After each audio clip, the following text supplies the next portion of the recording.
All right. This is what I'm going to do. I'm going to find her guilty as previously stated. I'm going to sentence you to 4 years in the prison. Give you credit for any time served.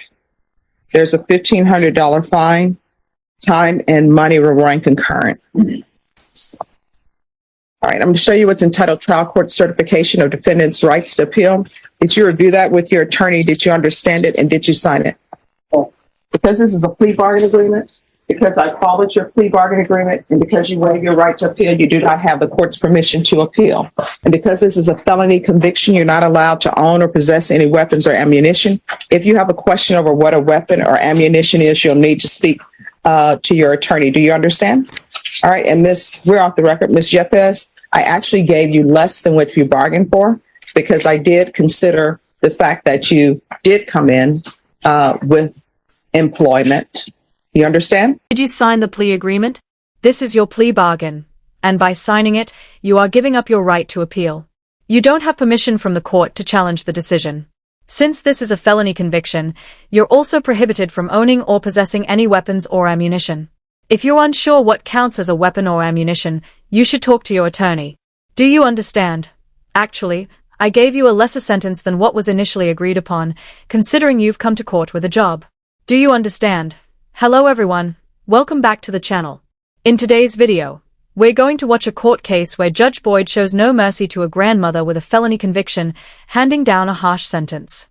Let's dive in. Court is calling 2021 CR 9284, State of Texas versus Elizabeth Yepes. That parties announced for the record for the state. Marcus Sanders. For the defense. Robert Mauer for the defendant. Are you Ms. Yepes? All right, you entered a plea on May 9th to count 2. You entered a plea of no contest. The state waived the enhancement and count 1 without objection. According to the plea bargain agreement, punishment is to be assessed at 6 years in the prison. There's a $1,500 fine, and the state opposes your application. Have both parties had a chance to review the PSI report, state? Judge, not yet, but I'm working on it. Judge, I've reviewed the PSI. It's pretty straightforward. The state was opposed based upon, I think, the prior criminal history and the amount of drugs we've had. All right. So are both parties ready to proceed, state? I'm ready. Defense? All right. State, you are opposed? Yes, Judge, we are. Do you have any witnesses? No, Judge. All right. Defense, do you have any witnesses? Judge, no, I'm just arguing on behalf of my client. All right. The court will hear argument, state? Judge, that's correct what defense counsel said. Our opposition is based mainly on this defendant's criminal history. Looking at the PSI, it looks like she's been given a chance at probation at least twice before. It looks like in 2005, she was granted probation for 10 years on a felony in possession. And she ended up being revoked. And actually in 1993, she was given deferred and then placed on probation and got revoked. So that's twice that she's been given a chance. It looks like we played the offense down just to give her a little bit of benefit for accepting responsibility for her actions. But that's why we don't believe probation would be appropriate in this case. We're asking for prison sentence. All right. Defense. Judge, we understand fully why the state made the recommendation they did. Ms. Yepes asked me to speak on her behalf because I think she's kind of nervous speaking in public. Since her release on this case, Ms. Yepes, I think, has made significant strides in turning her life around. She finally got a job at Mood Solutions. She's been made a supervisor. She makes $15 an hour. I think this is probably the best job and the best situation she's found herself in. I guess for a number of years, I think she's really got her situation solidified, and I think she would benefit from the opportunity for probation with whatever terms of what was appropriate. That's obviously the most important thing. I would like the court to consider that and consider, one, I think her remorse of finding herself in the same situation again. I think TAP talks about issues that have been on again, off again with drugs in her life. He would ask the court, if the court does see fit to give her probation, to allow her to do intensive outpatient. She's very concerned about keeping this job that she was finally able to get. I think it's very difficult for people with Elizabeth's criminal history to find jobs in the workforce. And I think this company is willing to work with her. And I think it's put her in a situation where she can be a successful part of society. So that's the quote to grant. Wow, what a remarkable turnaround. She worked hard for almost 3 years, got a job, and even became a supervisor. She deserves recognition, right? But let's not forget about the decades of criminal activity, probation violations, and time spent in prison before this change. It's almost as if the real transformation only happened when she was facing another sentence. That's some last-minute rehabilitation for you. All right, so the court has a question because it says on here, guilt minimized. I think they were talking about on her, when I look at that, when I read that, I think they were on the type of evaluation, they were talking about her drug usage. Okay. All right, Ms. Yepes, can you raise your right hand for me? Do you solemnly swear or affirm the testimony you give will be the truth and nothing but the truth, so help you God? Yes. All right, you can lower your hand. Did you commit this offense? All right, so I want to talk to you about your criminal history because that is concerning.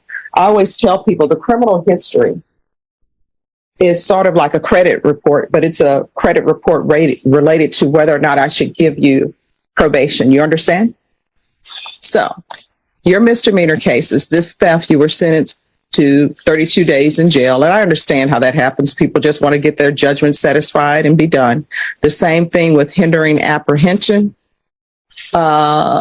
Then we have the assault, bodily injury, family household, 90 days, theft, 44 days, possession case, 20 days, another possession case, 20 days, then failure to ID, 1 year. So this is what's concerning to me. You picked up a felony in 1992 and you were granted deferred adjudication and you didn't complete it. Why didn't you complete it? It's very young. My husband was very abusive and I didn't do what I was supposed to do. I didn't go to class. All right.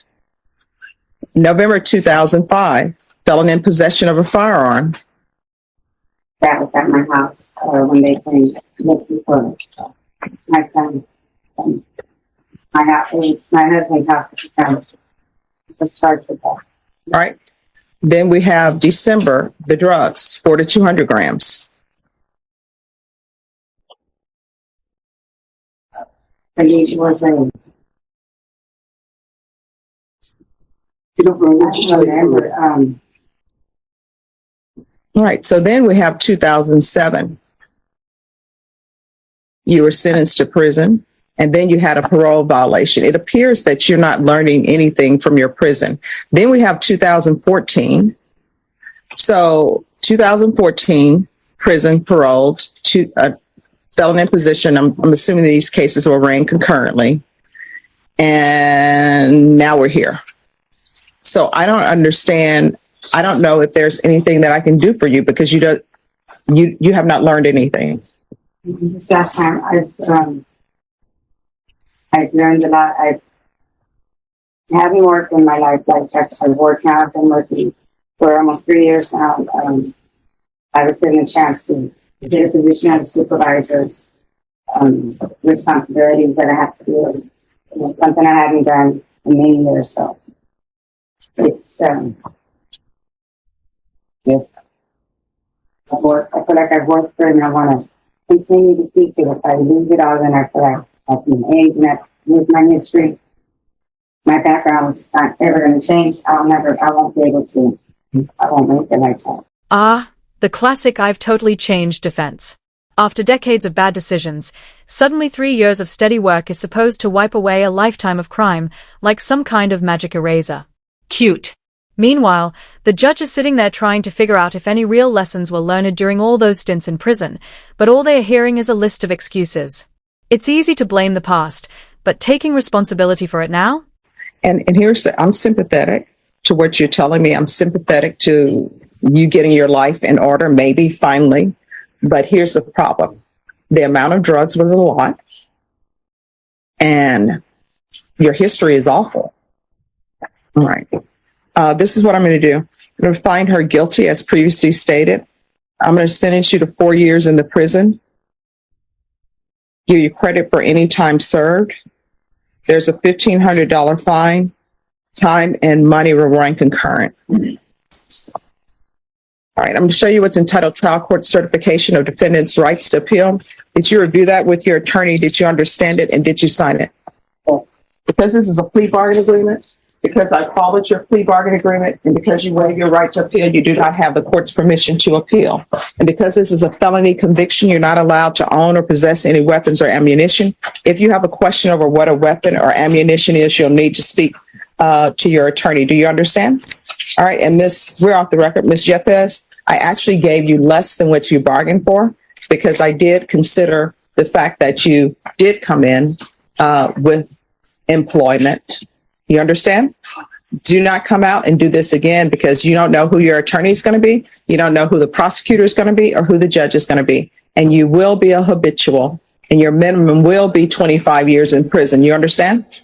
All right. Good luck to you. Thank you, Judge. You're welcome. Jose Munoz. That's my case, Judge. It's the first setting.